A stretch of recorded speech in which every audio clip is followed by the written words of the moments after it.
मुसलमान के सीने में कुरान आता तो मजाल नहीं है कि उस कुरान की अजमत को अपने सीने पे बर्दाश्त कर लेता, मगर वो तमाम मुशक्कतें मुस्तफा ने अपने सीने पे झेली है और उसके बाद मुस्तफा की करम फरमाइयों की बदौलत हर मोहल्ले में हाफिज कुरान मिलता है। मुसलमानों के बच्चों के सीने में कुरान है, इसका मतलब है ये कुरान सीने में हमारा एहसान नहीं है, ये एहसान मदीने वाले सरकार का है, ये एहसान मुस्तफा का है। जोर से बोले, जोर से बोले, जोर से बोले, ये एहसान हुजूर का, रसूल सल्लल्लाहु तआला अलैहि वसल्लम का एहसान है। अल्लाह रब्बुल इज्जत का बेपना करम है कि आपके इलाके में मदरसा चल रहा है तो मुहतम बिशान तरीके से चल रहा है। इस मदरसे की कद्र होनी चाहिए, इस मदरसे की फलाह व महफूजी के लिए आपकी भी कोशिशें वैसे ही होनी चाहिए। असातिज़ा की कोशिशें हैं, आपकी भी कोशिशें वैसी ही होनी चाहिए। ऐसा नहीं कि आप खुद आजाद फिरें, चूंकि मदरसे का माहौल आज के हालात में सदर सेक्रेटरी और खजांची की वजह से इतने दागदार हो गए, लोग आकर के सुबह शाम मदरसे के असातिज़ा पर जमाते हैं और आकर के ऊंची आवाज में बात करते हैं। ऐसे लोगों को शऊर होना चाहिए कि ये लोग बैठ करके मुस्तफा जान रहमत का दीन सिखाते हैं, रसूल सल्लल्लाहु अलैहि वसल्लम का कानून सिखाते हैं। इसलिए इनकी कद्र होनी चाहिए जो मदरसे में बैठ कर बच्चों को पढ़ाते हैं। इतना आसान नहीं है। और फिर तनख्वाह ही इनको क्या मिलती, उस तनख्वाह की बदौलत एक महीना मेहनत करते हैं। रात में कभी देखना मदरसे के बच्चे अगर कभी बाहर मिल जाते हैं तो लोग आकर के चाय की दुकान पे बोलते हैं फला मदरसे का बच्चे को देखो, जब भी देखो तो वो चाय की दुकान पे, पान की दुकान पे, बाजार पे घूमता था। फजर में अगर कोई बच्चा नहीं उठा तो लोग आकर के शिकायत करते हैं। मेरे मदरसे में एक आदमी साहब, एक साहब ने मीटिंग में आकर कहा कि मुफ्ती साहब मदरसे के बच्चे सुबह फजर की नमाज पढ़ने के लिए आधे से ज्यादा नहीं उठते। मैंने कहा कि आपके घर में कितने बच्चे हैं? कहा हमारे घर में 7 अफराद हैं। मैंने कहा कि आपके बच्चे को मैंने कभी मस्जिद आते हुए नहीं देखा। तुम्हें कोशिश ये करनी चाहिए थी कि पहले अपने बच्चों को नमाजी बना। तुमको पता है मदरसे में किस टाइप के बच्चे आते हैं? जो घर के तमाम लोगों के कंट्रोल से बाहर जो बच्चा होता है उसको मदरसे में डालते हैं लोग। कहते हजरत हम सुधारते सुधारते थक गए, हमारे कंट्रोल से बाहर है, अब ये आपके हवाले, आप ही इसको सुधारिए। उस टाइप के बच्चों को मदरसे के असातिज़ा इस काबिल बनाते हैं कि वो वहां खड़ा होने के लायक हो जाता है जहां मुस्तफा खड़े होते हैं। आप वहां खड़े होते हैं जहां हुजूर के सहाबा खड़े होते थे, और आप कि ज़कात और फित्रे की रकम से पढ़ने वाला बच्चा कुरान सुनाते वक्त नमाज में वहां खड़ा होता है जहां हुजूर खड़े होते हैं। ये सिर्फ और सिर्फ मदरसे की खुशबुओं की बदौलत है। क्योंकि ये लाइन ऐसी है, यहाँ पे जब तक उस्ताद की जूतियां सीधी नहीं की जाती तब तक इल्म हासिल नहीं होता। यहाँ पे फैजान काम ज्यादा करता है। इसलिए मदरसे के बच्चों के ऊपर अंगुष्ठ नुमाई, असातिज़ा के ऊपर अंगुष्ठ नुमाई करने से पहले अपने गिरेबा को लोगों को झांक कर देखना चाहिए और अपने बारे में सोचना चाहिए कि हमारे घर का माहौल क्या है। रसूल सल्लल्लाहु अलैहि वसल्लम की तालीमात की खुशबुएं यहाँ फैलती हैं। इसलिए इन इदारों की कद्र होनी चाहिए। अल्लाह रब्बुल इज्जत हम तमामों के जज्बात को सलामत रखे। एक बार जोर से कहें या रसूल अल्लाह, और एक बार कहें या हबीब अल्लाह। हुजूर बाबू हुजूर तशरीफ फरमाए। एक बड़ी अच्छी बात मेरे दिमाग में आई, चूंकि सिलसिले नक्शबंदिया के हवाले से, समरकंदिया के हवाले से हजरत उसी सिलसिले को फरोग दे रहे हैं। एक हदीस है हमारी नजर के सामने, हजरत लुबाबा बिन्ते हारिस से वो हदीस पाक मरवी। क्या नाम है रावी का? हजरत लुबाबा बिन्ते हारिस। वो फरमाते, सुनिएगा तवज्जो के साथ, एक बार जोर से कहें या रसूल। हजरत लुबाबा बिन्ते हारिस की हदीस पाक मरवी। आप फरमाते हैं कि रसूलुल्लाह सल्लल्लाहु अलैहि वसल्लम ने हजरत इमाम हुसैन को गोद में खिलाया। गोद में लिए हुए थे, हजरत इमाम हुसैन गोद में थे। हजरत इमाम हुसैन ने हुजूर की गोद में पेशाब कर दिया। बच्चे थे, शिरखारगी के आलम में थे, पेशाब कर दिया। हजरत इमाम हुसैन रज़ियल्लाहु ताला अन्हु के पेशाब कर देने के बाद हुजूर ने पानी मंगाया, उस पेशाब के असर को ज़ाइल किया। उसके बाद मुस्तफा ने कपड़ा तब्दील किया, फिर नमाज का वक्त हुआ, आपने नमाज पढ़ी। ये हदीस मुकम्मल हो। इस हदीस पे नजर पड़ी हजरत मुजद्दिद सरहिंदी रहमतुल्लाह अलैह। जोर से बोले, जोर से बोले। हजरत मुजद्दिद सरहिंदी रहमतुल्लाह ताला अलैह की नजर इस हदीस पाक पर पड़ी और उसके बाद आप फरमाते हैं, बोलो, आप फरमाते भाई बैठ जाओ बाबू, बहुत ज्यादा लंबी तकरीर मेरी नहीं होने वाली है, आधा घंटा की तकरीर मेरी हो गई और मुझसे कहा गया था कि 40 मिनट ही बोलना है और 10 मिनट सुन लीजिए आप। एक बार जोर से कहें, एक बार जोर से कहें आप रसूल अल्लाह।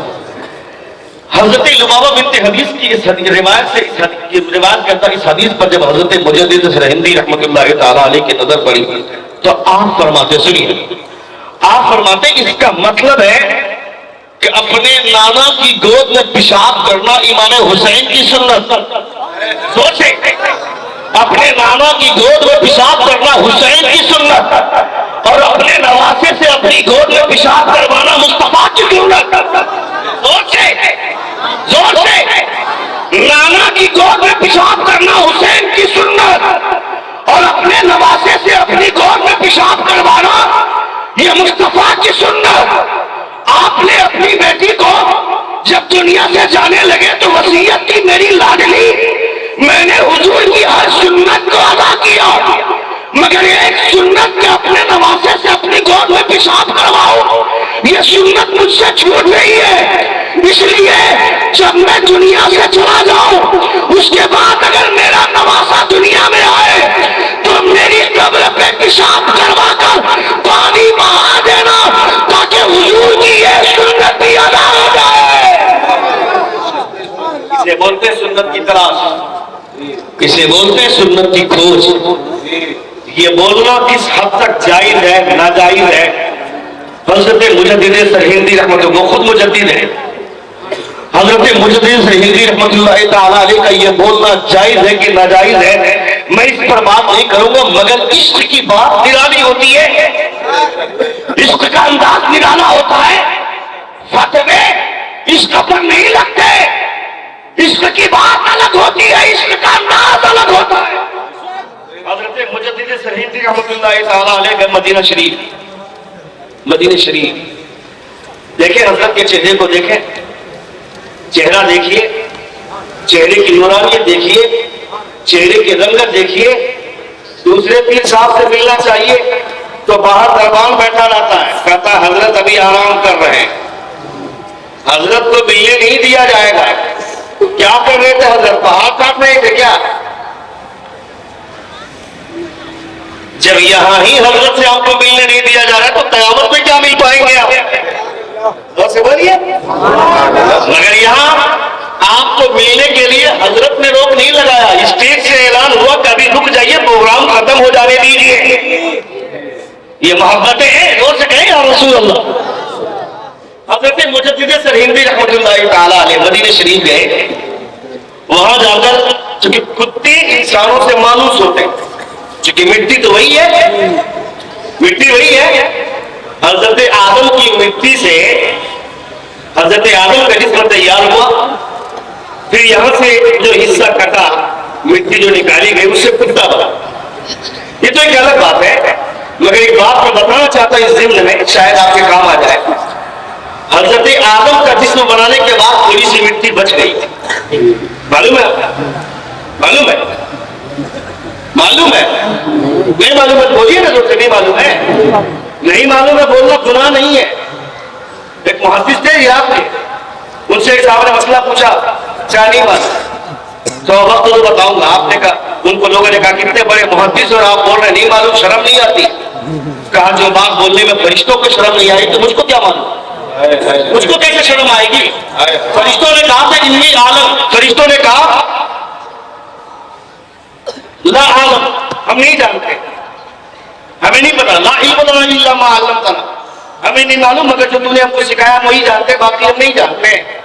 जो बात फरिश्ते बोलने में शर्म महसूस नहीं किया, हमें क्यों शर्म आएगी? हम तो इंसान है, अल इंसान मुरक्कबुल खताई वल निस्यान। इसलिए अगर नहीं मालूम हो तो जबरदस्ती हाँ मत बोलिए, नहीं मालूम है तो नहीं मालूम है बोलिए, इसमें शर्मिंदगी की बात नहीं है, आपके इल्म में इजाफा किया जाए। कितने लोग जानते हैं? जोर से बोलिए, नहीं जानते हैं ना? जोर से बोलिए नहीं जानते, जोर से बोलिए नहीं जानते। अब बताऊंगा, आप अगर कोई पूछेगा तो कहिएगा जानते हैं। बहुत अच्छे। हजरत आदम का जिस्म तैयार होने के बाद थोड़ी सी मिट्टी बच गई थी, उस मिट्टी से कुछ बनाया अल्लाह रब्बुल इज्जत। उस मिट्टी से दो दरख्त पैदा किया खुदा।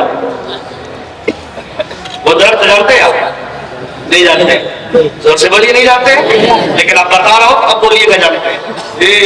उस दोनों दरख्त का नाम बता रहा हूं। एक अनार का दरख्त है, दूसरा खजूर का दरख्त है। जोर से बोले। एक अनार का दरख्त है, दूसरा खजूर का दरख्त है। तफसीर नईमी में अल्लामा मुफ्ती अहमद यार का नईमी लरामा फरमाते हैं कि इंसानों की खूबी है अनार का दरख्त और खजूर का दरख्त। अरे बाप की बहन को क्या बोलते हैं? तो हजरत आदम का जिस्म तैयार हुआ, फिर उसी मिट्टी से, जिस मिट्टी से हजरत आदम का जिस्म बना, उसी बची हुई मिट्टी से खुदा ने अनार का दरख्त पैदा किया, खजूर का दरख्त पैदा किया। इसलिए इंसानों की खूबी अनार का दरख्त और खजूर का दरख्त। आप अगर तो पूछेगा तो बताइएगा ना, यहाँ जानते तकरीर नहीं सुनिएगा तो कहां से जानिएगा ऐसा? इसलिए तकरीर सुनना जरूरी है। अच्छा, अभी अल्लामा वाफिल साहब निकला ने फरमाया कि कुरान का नुज़ुल कंप्लीट कितने सालों में हुआ? कितने सालों में? 23 साल में। 23 साल में ये फार्मूला याद रखिए, राजत वाला याद रखिएगा, ठीक है? अब एक हदीस में सुनाता हूं, हुजूर की हदीस है, मिशकात शरीफ की हदीस है। बाकी मुस्तफा फरमाते हैं हज़रत फातिमा को जरा एक बार जोर से कहें या रसूल अल्लाह। हज़रत फातिमा उम्महातुल मोमिनीन तमाम अज़वाज हुजूर की बैठी हुई है। नबी ये कौनैन ने हज़रत फातिमा के कान में कुछ कहा, पहली मरतबा कान में कुछ कहा, हज़रत फातिमा रोने लगी। जब हज़रत फातिमा रोने लगी तो दोबारा फिर हुजूर ने फातिमा के कान में कुछ कहा। धीरे से सरगोशी करना उसको बोलते हैं, उसको सरगोशी करना उर्दू में बोलते हैं, आप अपनी जबान में बोलते हैं खुसुर खुसुर करना, खुसुर खुसुर, यानी धीरे से सरगोशी करते हुए हुजूर। मगर खुसुर खुसुर तो हम नहीं बोल सकते हुजूर के शान में, क्योंकि हुजूर के लिए कोई भी लफ्ज बोला जाएगा तो बाअदब लहजा होना चाहिए, लफ्ज भी बाअदब। एक साहब ने बरेली शरीफ की स्टेज पे कहा कि हुजूर ने लुआबे दहन डाला, तो उनको तौबा करवाया गया कि ये हुजूर के लिए बोल रहे हो, इसलिए लुआबे दहन डाला नहीं, लुआबे दहन से नवाजा। अदब हमारी पहचान है, अदब हमारी शान है, बात हुजूर की हो रही है तो खुसुर खुसुर नहीं, सरगोशी करना। हुजूर ने सरगोशी की हजरत फातिमा के कान में, हजरत फातिमा रोने लगी। दोबारा फिर हुजूर ने फातिमा के कान में कुछ कहा, हजरत फातिमा मुस्कुराने लगी। बात अच्छी लग रही है? बात अच्छी लग रही है? कितने लोगों को अच्छी लग रही है? तो ये क्या लगता है कि मौलवी मौलाना को इनाम नहीं देना चाहिए? अख्तर परवान भाई को जो आप लोग इनाम दे रहे थे, नसीम भाई को इनाम दे रहे थे, हम लोगों ने क्या कसूर किया? अच्छा, अभियो कोई उठ करके नहीं दिया ना भाई, अभी भी दिया, क्या करूं? बोलिए, इधर से भी तो लाज बचाइए, कम से कम बोल दिए ये आपकी इस्लाह के लिए। हाँ, लेकिन ये ज़हन लोगों को बदलना चाहिए, सोच बदलनी चाहिए, ख्यालात बदलने चाहिए। आप लोगों की वजह से लोग अपने बच्चों को नहीं पढ़ा रहे हैं। अल्लाह का शुक्र है कि आज दोनों शायर पढ़े लिखे हैं, दोनों आलिम हैं। आप लोगों की बेराहमी की वजह से लोग अपने बच्चों को पढ़ा नहीं रहे हैं। आवाज अच्छी है, वो नाप पढ़ रहा है और पैसा बटोर रहा है। जब आदमी को बगैर पढ़े पैसा मिल रहा है तो पढ़ने की जरूरत क्या है? लेकिन आप हकीमों को इनाम दीजिएगा, आलिमों को इनाम दीजिएगा, लोग ये कहेंगे, सोचकर अपने बच्चों को पढ़ाएंगे, पैसा आवाज की वजह से नहीं मिलता है। मुस्तफा का इल्म अपने बच्चों के सीने में उतारो, दुनिया भी उसकी बेहतर हो जाएगी, आखिरत भी बेहतर हो जाएगी। लोगों के दिमाग में ये बात बैठेगी, इसलिए अपनी सोच बदलिए। क्या मैं बस कह रहा था, हुजूर की हदीस, हुजूर ने हज़रत फातिमा के कान में पहली मर्तबा कुछ कहा, हज़रत फातिमा रोने लगी। दोबारा कुछ कहा, हज़रत फातिमा मुस्कुराने लगी। तवज्जो, जोर से कहें, सुभान अल्लाह बोलने के लिए बोल रहा हूं मैं। जब हुजूर उठकर चले गए, हज़रत आयशा चूंकि उसी महफिल में थी और हज़रत आयशा को चूंकि तजस्सुस बहुत ज्यादा रहता था इस हवाले से, चूंकि जानकारियों का खजाना औरतों में अगर किसी को कहा जाए तो हज़रत आयशा सिद्दीक़ा रज़ियल्लाहु ताला अन्हा। दुनिया खवातीन में कुरान मुकद्दस को पूरा अपने सीने में उतारने वाली सबसे पहली हाफिजा हजरत आयशा सिद्दीक़ा रज़ियल्लाहु ताला अन्हा है। और सबसे पहली अभी कुरान साहब से यहाँ पे कुल्लियतुल कमाल चलाते हैं माशाअल्लाह, अल्लाह सलामत रखे। और यहाँ पे दिन में जलसा हुआ, उस जलसे में मालूम हुआ कि 10,000 से ज्यादा औरतें आई थी। ये जरूरी है क्योंकि उसकी वजह यह है कि जिस गोद में वलियों की परवरिश हुई, अख्ताब की परवरिश हुई, अब्दाल की परवरिश हुई, आज वो गोद सूनी रह गई। उस गोद पे इल्म की खुशबू निकल गई उस गोद से, इसलिए उसे सीखना जरूरी। हज़रत आयशा को तजस्सुस हुआ कि हुजूर ने पहली मर्तबा फातिमा के कान में क्या कहा। हज़रत फातिमा रोने लगी। दूसरी मर्तबा हुजूर ने कान में क्या कहा कि मुस्कुराने लगी। जब हुजूर उठकर चले गए, तमाम अज़वाज चली गई, तब फिर हज़रत आयशा पूछती हज़रत फातिमा से, तवज्जो कहा, फातिमा हुजूर ने पहली मर्तबा कान में क्या कहा कि तुम रोने लगी, और दूसरी मर्तबा हुजूर ने कान में क्या कहा? बाबू बैठो। दूसरी मर्तबा कान में क्या कहा कि तुम मुस्कुराने लगी? हज़रत फातिमा कहती है नहीं बताओ। हज़रत आयशा फरमाती है मैं तुम्हें उस रिश्ते का वास्ता देती हूँ जो मेरे और तुम्हारे दरमियान में है। माँ बेटी का रिश्ता, माँ बेटी का रिश्ता। ये अलग बात है कि हज़रत फातिमा का जन्म हज़रत आयशा सिद्दीक़ा रज़ियल्लाहु ताला अन्हा की कोख से नहीं हुआ है, वरना हुजूर की बीवी है तो माँ तो हुई। बहुत सारे लोग बोलते हैं कि हज़रत फातिमा अफजल है कि हज़रत आयशा अफजल है। लोग बोलते हैं, कुछ लोग बोलते हैं फातिमा अफजल है, कुछ लोग बोलते हैं आयशा अफजल है।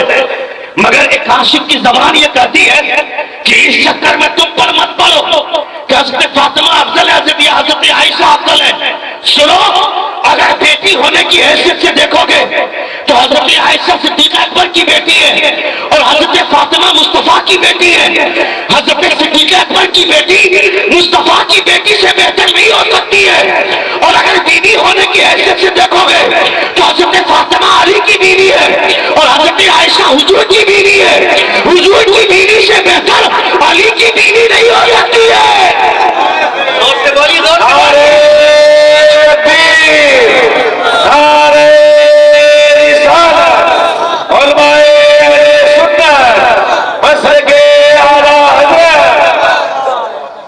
मगर तुम्हें इस चक्कर में पढ़ने की जरूरत नहीं है। तुम ये समझना ये दोनों हमारी मखदूमा है। कयामत में जिनकी जूती हाथ लग गई हमारा बेड़ा पार हो जाएगा। इस चक्कर में पढ़ना है। तुम ये मत सोचो कि आयशा अफजल है कि फातिमा। तुम इस चक्कर में तुम क्यों पढ़ते हो? बाबू हुजूर अच्छे हैं कि फला पीर साहब अच्छे हैं, ये अच्छे हैं कि वो अच्छे हैं। तुम आते हो अकीदत से आकर के हाथ को बोसा दो, जाओ फैज लो। पीरों के चक्कर में लड़ाई मत करो कि उसका पीर ऐसा है, मेरा पीर ऐसा है, उसका पीर ऐसा है। मेरा पीर सबसे अच्छा है मगर मेरे पीर सबसे अच्छे हैं, तो बाकी पीरों की बुराई मत करना। ये कहना कि उनका पीर उनके लिए अच्छा है, मेरा पीर मेरे लिए अच्छा है। मैं सबके पीरों को ढोने की क्या जरूरत महसूस करूं? ख्वाजा गरीब नवाज के मुरीद हज़रत ख्वाजा कुतुबुद्दीन बख्तियार काकी ने फरमाया था, सुनो आज मेरे पीर साहब आने वाले हैं, सब लोग रहना खानका में आकर मुस्तफा करना, फैज लेना। ख्वाजा गरीब नवाज आए, सब लोग आकर मुस्तफा करने लगे, मगर जो सबसे चहीता पीर है कुतुबुद्दीन बख्तियार काकी का वो नहीं आए। ढूंढा तो एक कोने में बैठे हुए, कहा मेरे पीर से तुम क्यों नहीं मुस्तफा कर रहे हो? सब लोग फैज ले रहे हैं, तुम्हें भी लेना चाहिए। उन्होंने कहा जितना फैज लेना हो आप ले लीजिए, मुझे लेना होगा तो मैं अपने पीर से ले लूंगा। जोर से बोले, अच्छी लग रही है? कितने लोगों को अच्छी लग रही है? कितने लोगों को अच्छी लग रही है? 45 मिनट तक हो गए और 5 मिनट सुनिएगा, वो बात कंप्लीट करता हूं, उसके बाद वो खत्म। क्योंकि प्रोग्राम बहुत लंबा चलने वाला भी नहीं, 1:15 हो गया। 1 बजे तक तो प्रोग्राम खत्म होने वाला, मगर वो बात सुन ली मेरी। हज़रत आयशा सिद्दीक़ा रज़ियल्लाहु ताला अन्हा ने जब रिश्ते का वास्ता दिया, हज़रत फातिमा बताती, सुनिए क्या तवज्जो के साथ यही बताना चाहता हूँ कि 23 साल जो हज़रत ने कहा है ये बात तो परफेक्ट है, इसमें कोई शक नहीं। मगर हुजूर के हवाले से एक बात मैं बताना चाहता हूँ, मिशकात की हदीस की रोशनी में। हजरत फातिमा से पूछती है हजरत आयशा के पहली मर्तबा हुजूर ने क्या कहा कि तुम रोने लगी, और दूसरी मर्तबा हुजूर ने क्या कहा कि तुम मुस्कुराने लगी। हजरत फातिमा जवाब देती है, सुनिए। हजरत फातिमा जवाब देती है कि पहली मर्तबा हुजूर ने मेरे कान में कहा कि फातिमा, तवज्जो हजरत, फातिमा, फातिमा फरमाती हुजूर ने मेरे कान में कहा, फातिमा, हर साल जिब्रील मुझे कुरान एक बार सुनाता था और मैं जिब्रील को कुरान एक बार सुनाता था, और इस साल जिब्रील ने मुझे 2 बार कुरान सुनाया है और मैंने 2 बार जिब्रील को कुरान सुनाया है। ये बात समझ रहे हैं आप? अब मैं बताना चाहता हूं, कुरान मुकद्दस की जो सबसे आखिरी आयत नाज़िल हुई, वत्तक़ू यौमन तुरजऊना फीही इलल्लाह सुम्मा तुवफ़्फ़ा कुल्लु नफ्सिन मा कसबत व हुम ला युज़लमून, आयत के एतबार से। मगर सूरत के एतबार से सबसे आखिरी सूरत जो नाज़िल हुई, इज़ा जाअ नस्रुल्लाहि वल फ़त्हु व रअयता अन्नास यदखुलूना फी दीनिल्लाहि अफ़वाजा फसब्बिह बिहम्दि रब्बिका वस्तग़फिरहू इन्नहू कान तव्वाबा।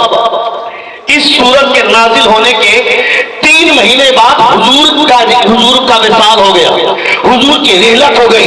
मैं कहता हूँ कुरान मुकद्दस का नुज़ूल 23 साल में कंप्लीट हुआ। नबी ये कौनैन की रिहलत फरमाने से सिर्फ 3 महीना पहले कुरान पाक का नाजिल होना बंद हुआ।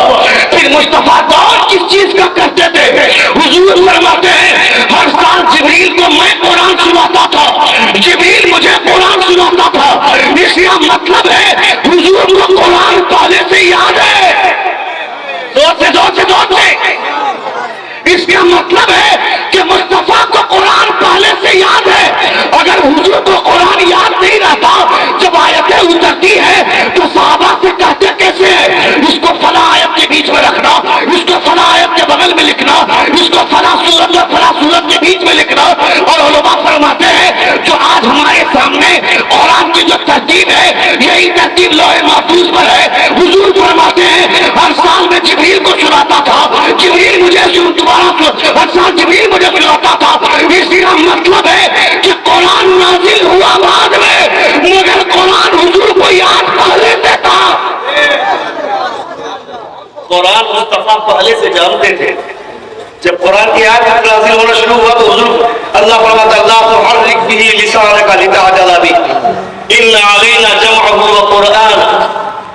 हुजूर बार-बार पढ़ते थे। अल्लाह फरमाता है ए मेरे महबूब, आप बार-बार अपने आप को तकलीफ में मत डालिए, कुरान नाज़िल करने वाले हम, तो कुरान को सीने में बसाने वाले भी हम ही हैं। जोर से बोले। ये पहली बात। दूसरी मर्तबा हुजूर ने क्या कहा कि हजरत फातिमा मुस्कुराने लगी। असल में हजरत फातिमा का कहने का मतलब यह है कि हुजूर ने इसमें अपनी मौत की खबर कि मैं मौत का मजा चखने वाला हूं, बहुत जल्द मैं रिहलत करने वाला हूं, कूच करने वाला हूं। हर साल जिब्रील मुझे 2 बार, एक बार सुनाता था, मैं जिब्रील को 1 बार, इस साल मैं जिब्रील को 2 बार सुनाया हूं। जिब्रील ने 2 बार मुझे कुरान सुनाया। हजरत फातिमा रोने लगी, क्योंकि बाप की जुदाई है। वो महसूस कर गई कि ये हुजूर का आखिरी साल था।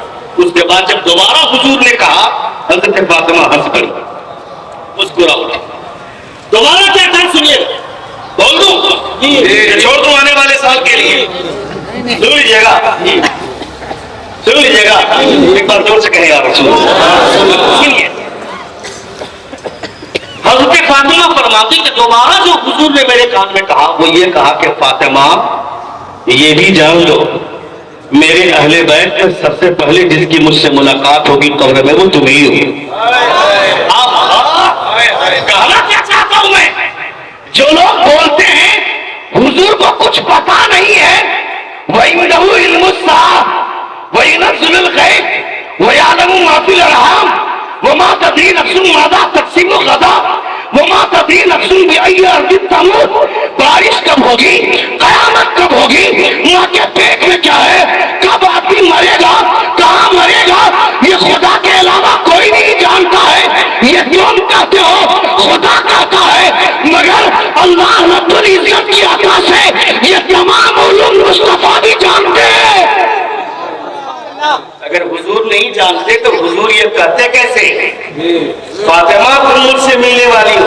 ये बात जैसे ही सुना हजरत फातिमा मुस्कुरा। इसका मतलब यह है कि अपनी मौत का गम नहीं करना चाहिए, हुजूर से मुलाकात की खुशी महसूस होनी चाहिए। अभी 3 दिन पहले जो हादसा हुआ, 4 दिन पहले संभल में जिन 4-5 लोगों को गोली मारकर शहीद किया गया, उनमें से एक लड़के की तस्वीर वायरल हुई।